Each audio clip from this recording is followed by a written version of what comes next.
Kalau Mbak Dahlan hidupilah Muhammadiyah. Jangan mencari penghidupan di Muhammadiyah dulu. Sekarang hidupilah Muhammadiyah dan hiduplah bersama-sama.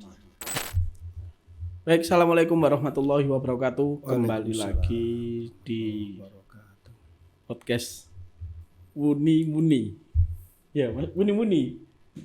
Ya, Wuni Muni. Ya, jadi podcastnya ini sudah tayang satu kali, tapi baru nemu namanya Wuni Muni. Ya, nggak apa-apa. Jadi pada kesempatan kali ini kita akan ngobrol tentang kader. Kalau yang kemarin kita sudah ngobrol tentang pendidikan, hari ini kita coba ngobrol tentang kader maupun kaderisasi dan hal-hal di balik kaderisasi, behind the scene dari kaderisasi. Jadi kita mendatangkan Ustadz Ferry, atau kita lebih akrab menyapanya Mas Ferry. Ya, selamat datang Mas Ferry. Siap. Studio kami yang masih sederhana. Tapi yang penting Wuni Muni. Wuni Muni. Wuni Muni. Karena kita di Jalan Wuni. Iya. Gitu. Siap. Dan kudu wani muni. Wani Muni. Iya. Tanpa harus diketuk, harus muni. Muni pokoknya. Gitu ya. Siap. Ya, baik teman-teman. Jadi kenapa saya mengundang Mas Ferry ini? Panggil Mas ya, Mas. Ya, okay. Supaya lebih familiar. Akrab gitu ya. Siap. Meskipun terlihat ini ya sudah senior. Siap. Tapi insya Allah si ganteng, si gagah, bener. Siap. Kenapa saya ngundang Mas Ferry? Karena Mas Ferry ini adalah salah satu dari struktural di Muhammadiyah Surabaya.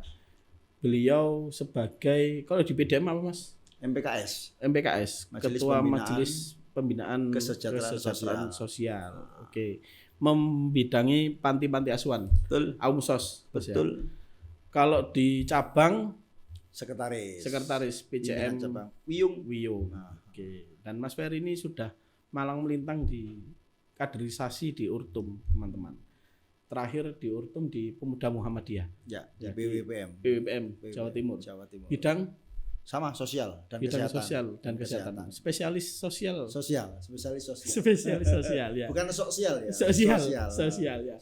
Jadi insya Allah bisa memotret bagaimana sistem kaderisasi dari perspektif sosial dan dibaliknya Mas ya. Bagaimana kemudian kader itu bisa berbuat dan kader itu harus bagaimana di tengah-tengah masyarakat sosial. Dan kira-kira kemudian kaderisasi di internal Muhammadiyah, apakah kemudian hari ini sudah berdampak seperti yang kita harapkan selama ini atau bagaimana, kan nanti ini kita obrolkan Mas gitu. Mungkin ada disclaimer sedikit Mas. Ya, jadi gini, terima kasih atas waktu dan kesempatannya di program acara Wuni Muni. Nah, ini penting sekali untuk menjadi penekanan. Jadi sebelum kita diskusi lebih lanjut, saya ingin disclaimer dulu supaya nanti ketika kita diskusi Mas Alfi, itu tidak ada yang merasa loh kok ngono. Loh kok aku. Jadi murni ini diskusi. Muni untuk menyuarakan hal-hal yang kadang-kadang kita abai, khususnya yang seperti jenengan tadi sampaikan bahwasanya kaderisasi bagaimana. Mungkin saya mau izin kepada Mas Alfi, pada tim Wuni Muni dan Bapak Ibu sekalian yang melihat acara ini, mendengar, menyimak, supaya tidak ada rasa ini tidak ada upaya untuk memojokkan orang. Tidak ada tendensius. Murni untuk kita deep thinking. Berpikir mendalam. Ini tujuannya Mas. Berpikir mendalam, berpikir kritis. Saya menyampaikan gini. Kaderisasi itu nyata atau ilusi? Kaderisasi nyata atau ilusi? Iya. Lek basa Jawane temenan to ora? Omong etok-etok tok. Etok-etok tok. Coba sekarang masuk Mas Alfi ya. Belum kita ngomong kaderisasi. Kalau ngomong kaderisasi sudah selesai lah bahasa. Saya ingin mengulik dari sudut pandang yang lain. Saya ingin melihat, memotret dari sudut pandang yang berbeda. Oke. Ya, kalau ngomong kaderisasi itu Ayo coba kita petakan, kita bertanya, kita berpikir mendalam. Kadang-kadang kalau bulan Ramadan, kemarin baru saja Idul Fitri, sekarang mau Idul Adha, sebelum Idul Fitri kemarin ada Ramadan, dan saya yakin Surabaya, Jawa Timur, seluruh Indonesia itu saya yakin semua mengadakan yang namanya Baitul Arqam maupun Darul Arqam. Lumrahnya di Muhammadiyah seperti itu. Dan itu alih-alih sebagai upaya untuk kaderisasi. Koyok-koyok seperti itu. Nah, terlepas dari urtum-urtum punya jenjang pengkaderan yang berbeda. Betul. IPM sendiri, Pemuda sendiri, NA sendiri dengan nama yang berbeda-beda. Namun efek daripada kaderisasi itu apakah berdampak? Apakah benar-benar berdampak? Yang urtum atau yang Baitul Arqam tadi Mas? Semuanya. Oh, kalau kita pecah, Darul Arqam dulu aja. Darul Arqam secara umum. Atau hanya sekedar rutinitas tahunan yang tidak memiliki dampak. Rutinitas tahunan yang hanya gugur kewajiban. Rutinitas tahunan yang apabila nggak enak sama pimpinan, nggak enak sama kepala sekolah, nggak enak dan lain sebagainya. Ini kita harus pecah. Harus dalami lebih dalam. Karena hari ini kita melihat banyak, kadang-kadang bapak-bapak itu mohon maaf, entah di daerah yang lain ya. Kadang-kadang ayahanda kita, senior-senior kita itu teriak, kita kekurangan kader. Selalu berkata, ganok kader, 4L katanya teman-teman itu. Apa Mas? Lo lagi. Nah, bulet iku ae. Koyo ganok karena kita tidak memberikan kepercayaan. Tidak memberikan akses kesempatan kepada orang-orang yang kita anggap kapabel, orang-orang yang kita anggap pantas. Kadang-kadang kan jadi gini Mas. Ada kader biologis, ada kader ideologis, ada kader struktural. Kalau kita coba potret di daerah Lamongan, itu kader lebih banyak kadernya kader biologis. Biologis, betul. Biologis. Turunan artinya. Keturunan. Jadi mereka tumbuh kembang lahir dari keluarga yang Muhammadiyah, bapak ibu Muhammadiyah. Lahir stempelnya Muhammadiyah. Langsung stempel Muhammadiyah. Lahir nyanyi Sang Surya langsung. Sekolah kalau gak di Muhammadiyah enggak mau. Enggak mau. Iya. Iso tukaran. Iso lahir rumah sakit Muhammadiyah ya. Nah, ini kader biologis. Ada kader ideologis yang dibentuk. Tidak lahir dari rahim orang-orang Muhammadiyah, yang lahir tidak dari lingkungan Muhammadiyah, tapi mengenal, mempelajari. Entah itu dari tingkat sekolah dasar, menengah, pertama perguruan tinggi. Lalu ada kader-kader struktural, yang mereka kader-kader ini hidup karena dekat dengan pejabat-pejabat Muhammadiyah. Meskipun mereka dan ini lebih banyak sekarang kita melihat fenomena-fenomena ini.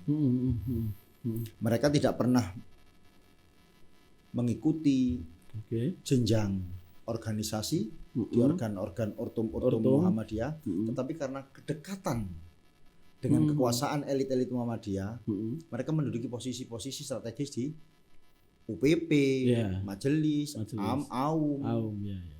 Mereka bisa masuk cepat karena berada di struktural. Oke Mas.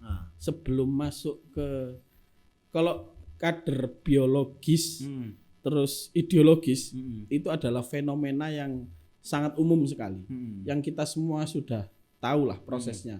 Biologis itu lahir dari keluarga Muhammadiyah, nyel lek jare wong-wong. Dibelek getihne iku ijo, abang kan gitu Mas. Terus golongan darahnya bukan AB. Kudu AB. MD Muhammadiyah. Iya benar MD. Benar. Ya. Kalau ideologis itu jelas, dia mengikuti proses perkaderan berjenjang. Dari semua urtum lah, apapun urtumnya. Betul. Gitu. Kalau apa yang tadi Mas? Struktural itu dekat dengan secara personal. Di lingkungan elit di persyarikatan. Betul. Ya, sebelum masuk isi itu Mas. Jadi gini, saya melihatnya bahwa hari ini kita nggak ngomong yang elit tadi dulu Mas. Bahwa hari ini yang perlu kemudian kita renungkan adalah kembali yang tadi di awal tadi Mas. Apakah selama ini Darul Arqam yang diselenggarakan tahunan atau maupun perkaderan formal yang sudah distandarkan oleh urtum masing-masing itu apakah sudah efektif atau belum? Kira-kira menurut jenengan Mas? Kalau untuk urtum masing-masing efektif. IPM sangat bagus, sangat rapi. Pemuda, NA, HW, semuanya berjalan dengan struktural. Karena punya evaluasinya masing-masing. Punya RTL masing-masing, punya jenjang pengkaderan masing-masing. Oke. Dan itu menarik, bagus. Tapi kadang-kadang mereka ketika selesai dan melebur menjadi bagian dari Muhammadiyah yang harus terjun ke masyarakat, kadang-kadang adik-adik kita atau orang-orang yang sudah mengikuti susah payah jenjang dari bawah, dari pemuda ranting, pemuda cabang, pemuda daerah, pemuda wilayah, kadang-kadang itu kalah cepat dengan orang-orang yang ada di area wilayah kekuasaan. Tanpa harus susah-susah mengikuti Baitul Arkom, Darul Arkom atau BAM dan lain sebagainya. Berarti sahadane gak kanggulan. Angel iki. Loh, bisa jadi seperti itu. Loh, karena dilumpuh-lumpuh no. Karena bukti dari bahwa seseorang telah mengikuti perkaderan. Iya. Itu kan syahadah, Mas. Berarti ketika bahwa syahadah itu tidak memiliki arti secara fungsi, kalau secara formal iya. Karena itu adalah bukti dia sudah mengikuti.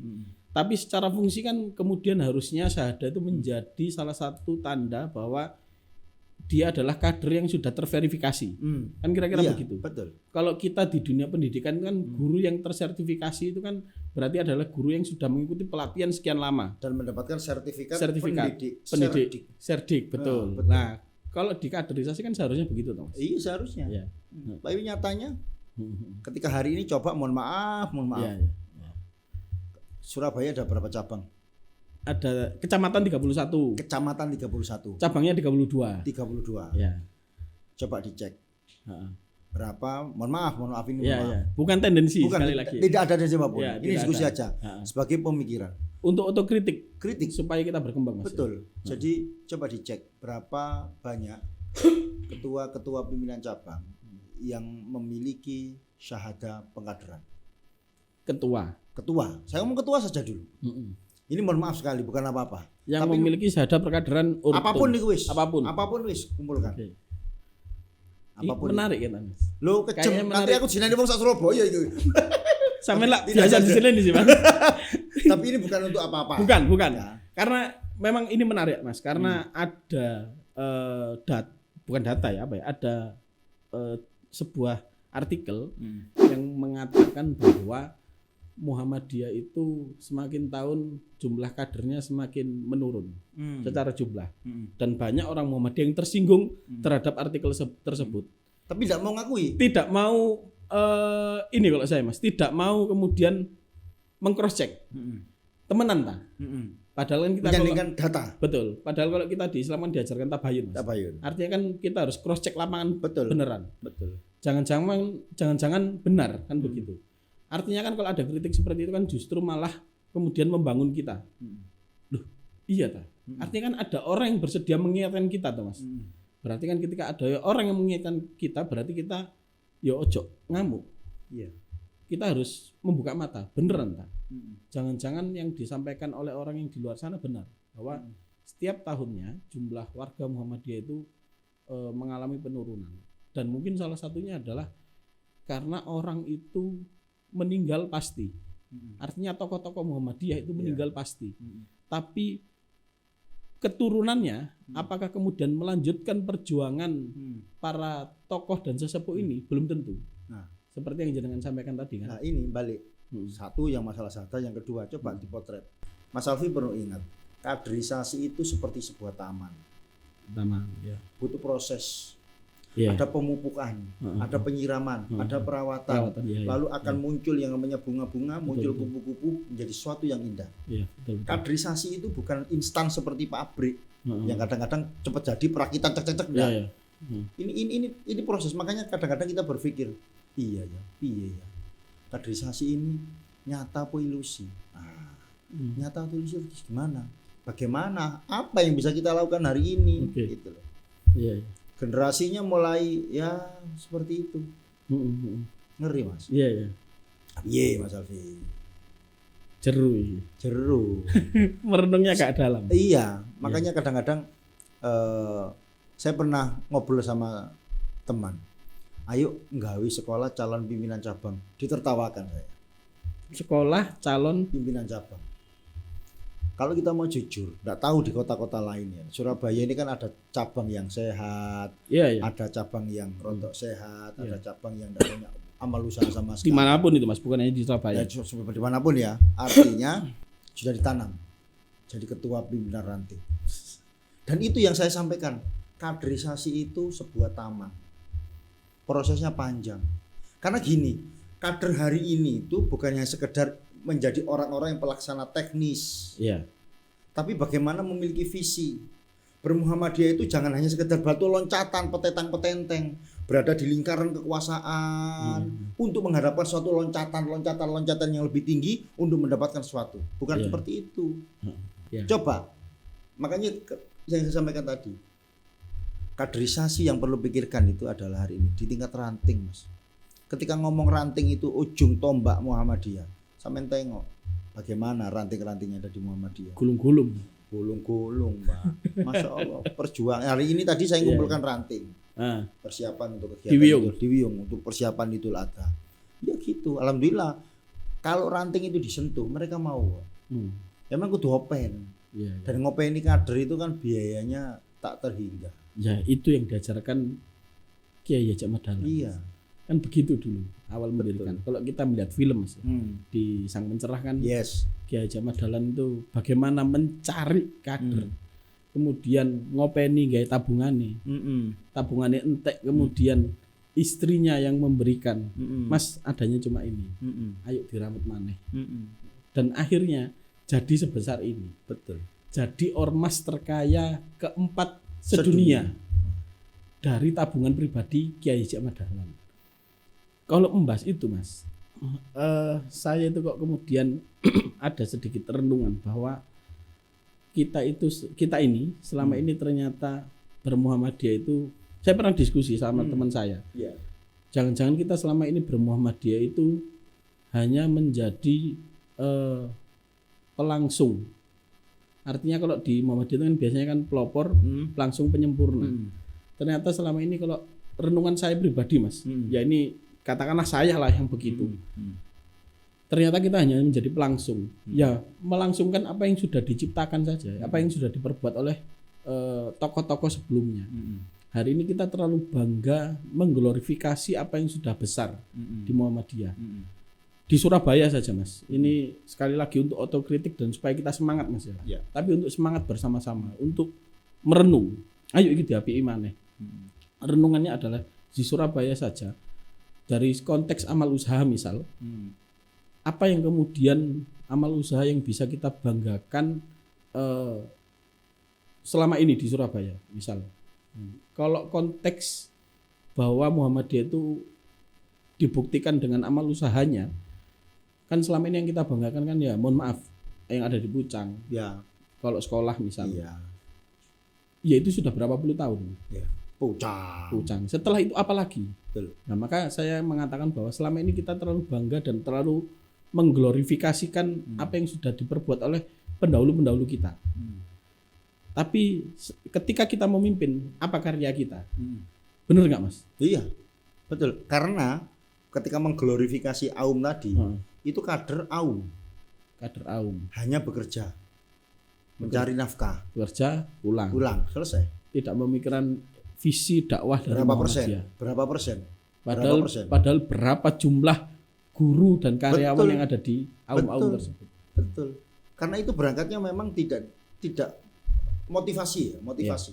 Motivasi kader itu kan beragam. Tapi ketika kita kader tulen, kader-kader yang tahan banting, kader-kader yang benar-benar dibentuk, orientasinya tidak sekedar unsaiun atau materi semata, tapi ada nilai-nilai perjuangan. Tidak hanya sekedar mencari penghidupan, tapi di situ ada sebuah visi yang diperjuangkan. Ada sebuah tekad bahwasanya ingin melanjutkan perjuangan Mbah Dahlan. Bagaimana perjuangan beliau. Karena konteksnya, ini saya pribadi, konteksnya Mbah Dahlan dengan sekarang berbeda, betul. Kalau Mbah Dahlan mungkin ini saya pribadi, mohon maaf. Kalau Mbah Dahlan hidupilah Muhammadiyah. Jangan mencari penghidupan di Muhammadiyah dulu. zaman gak enak. Dulu, zaman ini Mbak Dahlan. Si dijajah. Sekarang Muhammadiyah sudah menjadi organisasi terkaya nomor 4 di dunia. Maka saya punya hipotesa sendiri. Hidupilah Muhammadiyah dan hiduplah bersama Muhammadiyah. Hiduplah bersama Muhammadiyah. Hiduplah bersama Muhammadiyah. Artinya hidupnya punya visi. Betul. Dakwah. Iya. Jadi hidupilah Muhammadiyah dan hiduplah bersama Muhammadiyah. Tidak hanya sekedar pelopor, tidak hanya pelangsung, penyempurna. Konteksnya bersamaan semuanya. Jadi jangan ngejar pelopor pelangsung sing nikmati wong liya. Ini sing nandur sing panen liyane. Kadang-kadang kan seperti itu fenomenanya. Kadang-kadang kader kita dianggap gak kompeten, gak profesional. Maka profesionalkan, maka kompetenkan kader-kader kita itu. Ini menarik, Mas. Saya pernah juga ngobrol lagi sama teman saya. Sing bener. Yang bener itu kira-kira mana? Kader punya kompetensi. Bukan, kader tapi kompetensinya tidak seberapa. Ini tidak malu sama Mas ya konteksnya ya. Tapi kompetensinya luar biasa, tapi bukan kader. Mending ngeramut yang mana? Ketika saya diskusi sama teman saya, kata teman saya, ya mending kader Mas. Kompetensinya nggak seberapa. Karena dengan besarnya Muhammadiyah hari ini, insya Allah Muhammadiyah itu mampu untuk meningkatkan kualitas kader. Karena dia sudah mau gulung-gulung berkader sejak awal di Urtum misal. Betul. Sejak di bawah berdarah-darah untuk Urtum dan sebagainya. Maka selanjutnya adalah kader ini kemudian ya bolehlah kemudian menikmati fasilitas, bukan menikmati apa ya, mendapat fasilitas untuk meningkatkan value dirinya. Betul. Kan hal yang wajar Mas? Wajar. Kan bukan fasilitas yang bagaimana kan? Betul. Bukan fasilitas Alphard, kan bukan. Iya. Tapi kan fasilitas untuk meningkatkan value-nya. Iya. Untuk kemudian didorong pimpin amal usaha yang ini. Kembangkan amal usaha yang ini. Memiliki visi. Betul. Daripada tidak kader kemudian dia punya value yang bagus, punya personal visioner, tapi orang semacam ini kalau di kader dikon gulung-gulung dari awal gelem lah. Makanya gini. Iya. Hanya kader yang paham kader. Kader sama kader. Dikit beda kan lho Mas. Iya. Paham. Oh kudu ngene. Iya. Terus bahasa chemistry-nya frekuensinya wis ada. Wis alamiahnya seperti itu. Natural. Makanya balik ke tadi sampean itu. Ada 2 kata. Duk dik dik duk. Didudukkan dididik atau didik baru didudukkan. Didudukkan terus dididik atau dididik baru didudukkan. Ini tugas dari gini. Duk dik didudukkan, diberi amanah, tuh dibimbing, dididik, diarahkan. Ini pimpin amal usaha ini. Amal usaha kader, pimpin. Arahno. Lah itu kasih pimpinan, persyarikatan. Betul. Atau pakai pola kedua. Didik dulu baru didudukkan. Dididik, diberi peningkatan kapasitas. Kualitasnya ditingkatkan. Kapasitas diperluas wawasannya, baru dikasih kedudukan. 2 pola ini harus dijalankan. Ketika kita ngomong daki-daki tentang pengembangan amal usaha, tapi kadang-kadang ketika mohon maaf menduduki posisi-posisi strategis, kader kita nggak ada yang layak karena kurang diberikan kesempatan. Sebaik-baiknya non kader itu lebih baik kader. Kader masih gak iso apa-apa. Kader gak apa-apa. Kader itu Mas disetrum. Siap. Nyambung ya. Kalau dipikir siap. Ini budal. Ya. Samina wa ta'na. Betul. Bukan samina wa asoina. Les arek-arek saiki anak-anak sekarang samina wa analisa. Wah, ditelosi ini. Samina wa analisa. Berarti ini. Si. Aku itu apa ini? Itu gitu kan ya? Ya enggak apa-apa. Ya enggak apa-apa, wajar. Saya itu kadang-kadang berpikir gini Mas. Makanya kenapa saya tadi ngomong hidupilah Muhammadiyah, jangan cari penghidupan di Muhammadiyah. Kadang-kadang kita itu disuruh aktif bermuhammadiyah. Tapi kadang-kadang kita sebagai pimpinan gak peka. Orang berangkat rapat itu kan butuh bensin. Untuk beli bensin itu kan butuh gin. Betul. Kadang-kadang kita kurang memperhatikan kader-kader kita. Makanya ketika ngomong kaderisasi itu sing kafa, sing menyeluruh, komprehensif. Jadi ketika ngopeni kader itu setengah-setengah. Ojo ketika eling lek rapat tok nandi rapat gak teko, kita tidak pernah tahu kenapa tidak datang rapat. Ojo boleh tambahan. Lah. Kan gitu. Jangan-jangan sedang bekerja keras. Nah, di luar. Daporis melompong. Karena kadang kita nggak menyentuh sampai ke situ. Nggak mikir sampai ke situ. Yang namanya kaderisasi itu komprehensif, Mas. Taman tadi loh. Dikatekno pupuke, pengairane, nek dawa kedawan diketok, dirapikan. Ngethok itu sakit, tapi kita rapi. Dirawat lagi. Supaya apa? Makanya gini. Stop berlari-lari mengejar kupu-kupu. Buatlah taman yang indah. Buatlah kupu-kupu mendatangimu. Oh. Menarik. Kaderisasi kudu.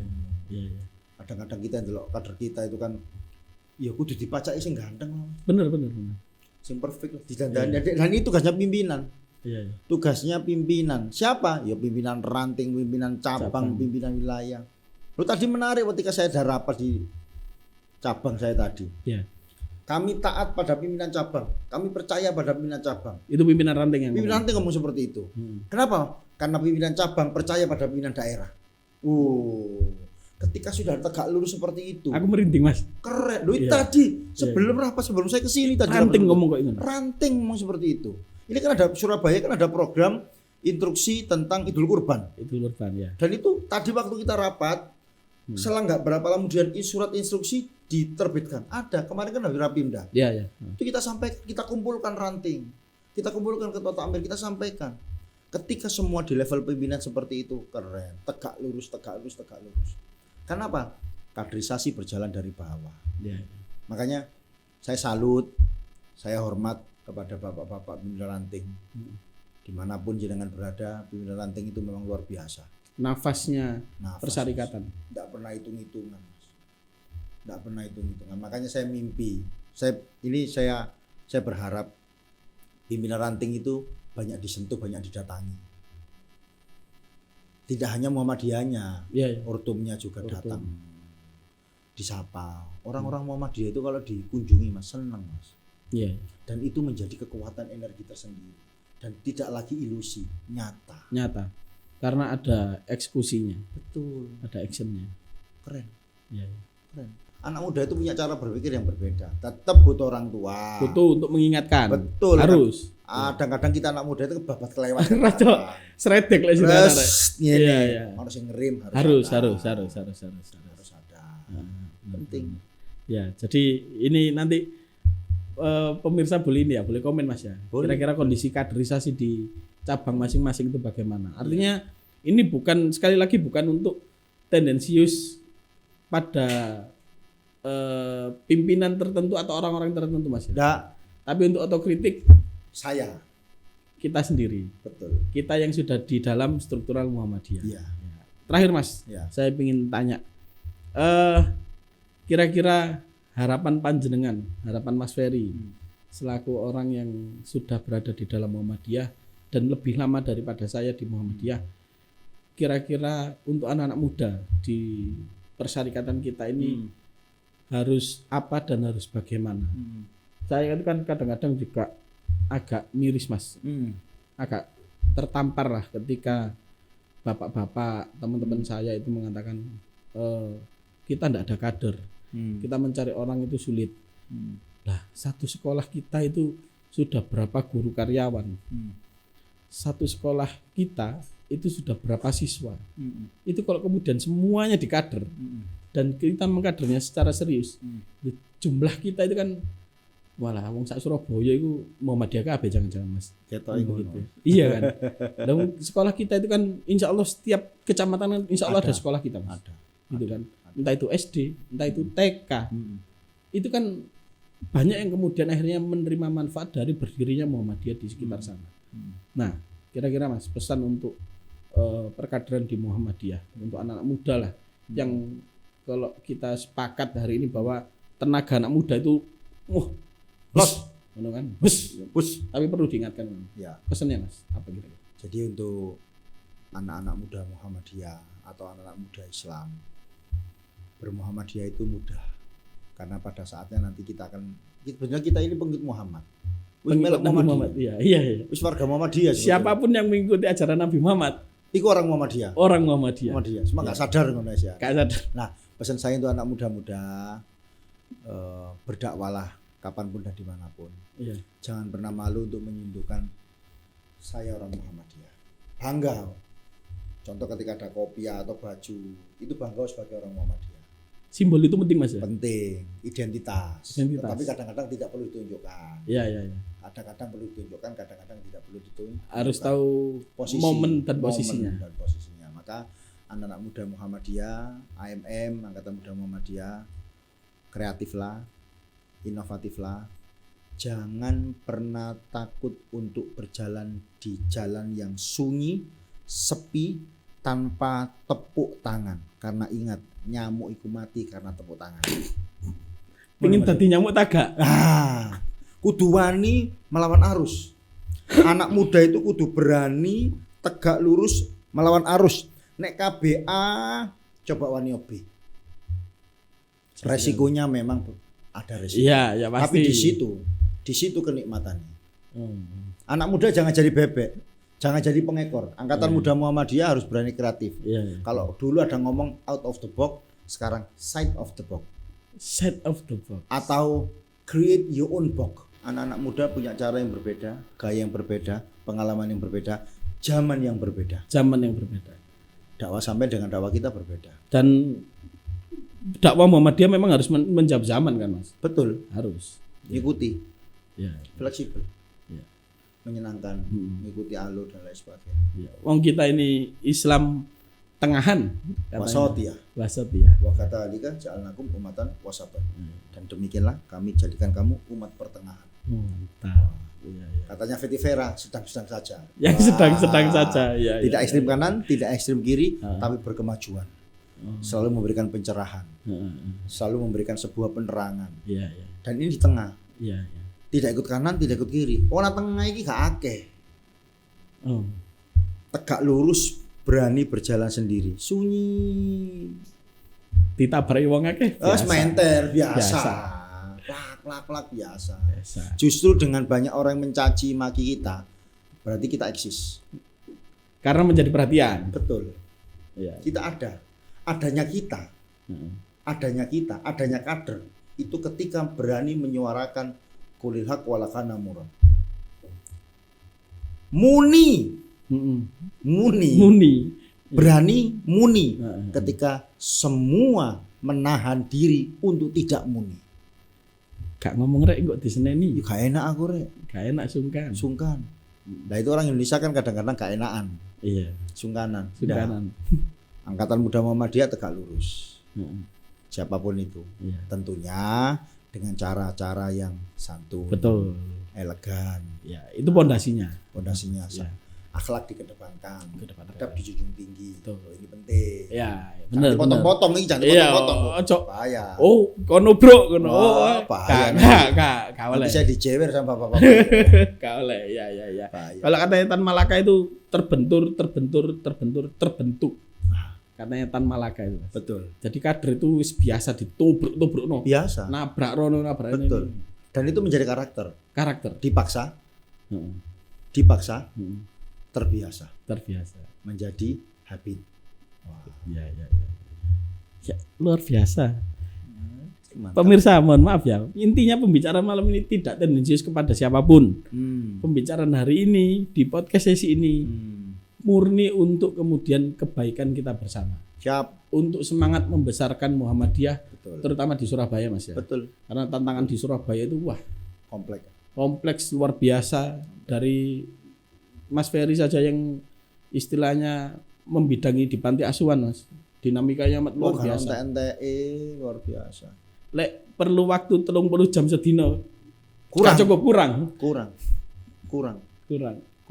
Hanya untuk nganu panti saja, hanya untuk membereskan panti saja. Betul. Kurang. Apalagi yang lainnya, yang belum yang lainnya. Betul. Oke Mas, statement terakhir. Statement terakhir. Ya, silakan boleh. Statement terakhir. 3 minggu yang lalu ada seorang dari Australia. Oke. Itu yang datang ke Indonesia.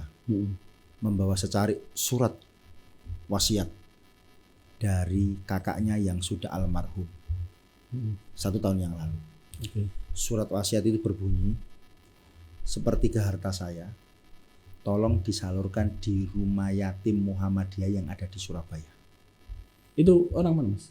Orang Australia. Orang Australia. Orang Indonesia yang sudah tinggal di Australia. Sudah lama tinggal di Australia. Sejak umur 19 tahun. Dan almarhum ini yang nulis surat wasiat itu ternyata dia itu kader Hizbul Waton. Dia itu dulu sempat menjadi infonya kabarnya sempat ikut bantu-bantu panti asuhan Muhammadiyah Gersian. Sempat pernah bantu-bantu sholat Id di Tambak Sari. Panti Muhammadiyah Gersian itu salah satu panti tertua. Loh ini kalau nggak kader kailing dan dia dengan bangga. Dan itu tertanam. Masih nang Australia. Seiling be Muhammadiyah. Masya Allah. Jadi dimanapun sampean berada, dengan siapapun Anda bergaul, kapanpun dan dimanapun, Muhammadiyah selalu di hati kita.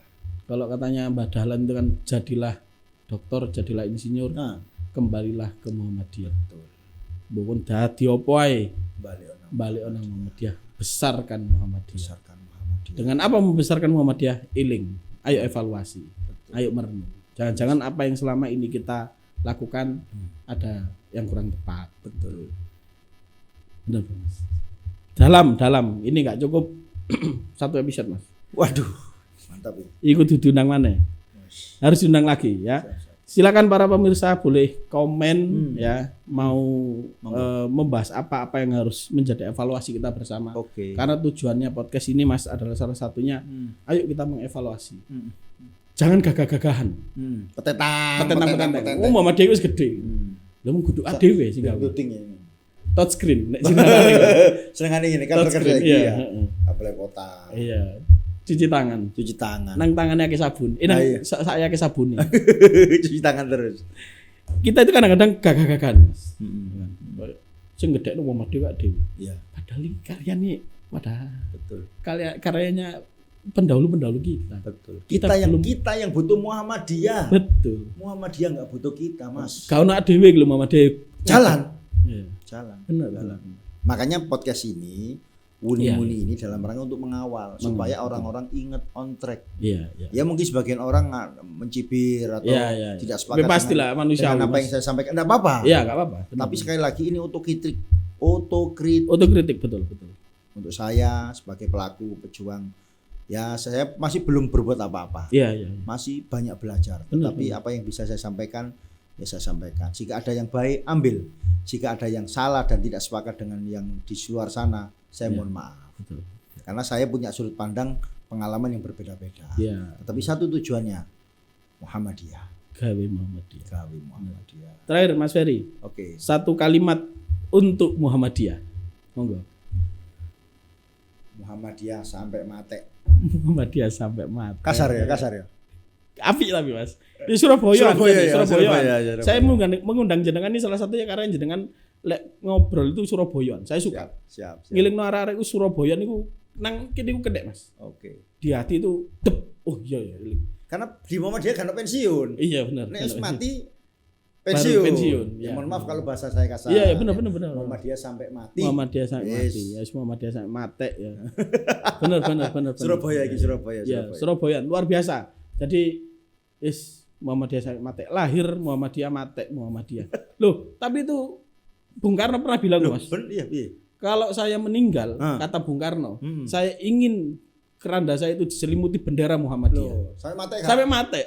Iki Bung Karno. Sing ngomong Bung Karno, kudu Mas Ferry to. Bapak proklamator presiden pertama. Wis bener. Terverified Bung Karno, Muhammadiyah sampai mati. Terima kasih Mas Ferry. Mohon maaf pemirsa kalau ada salah-salah kata. Itu sekali lagi tujuannya tidak untuk tendensius, tapi untuk membesarkan Muhammadiyah bersama-sama. Kita semua cinta Muhammadiyah, Mas ya. Kita sepakat cinta Muhammadiyah. Sepakat. Ya. Satu untuk Muhammadiyah. Terima kasih. Assalamualaikum warahmatullahi wabarakatuh. Waalaikumsalam. Wani Muni.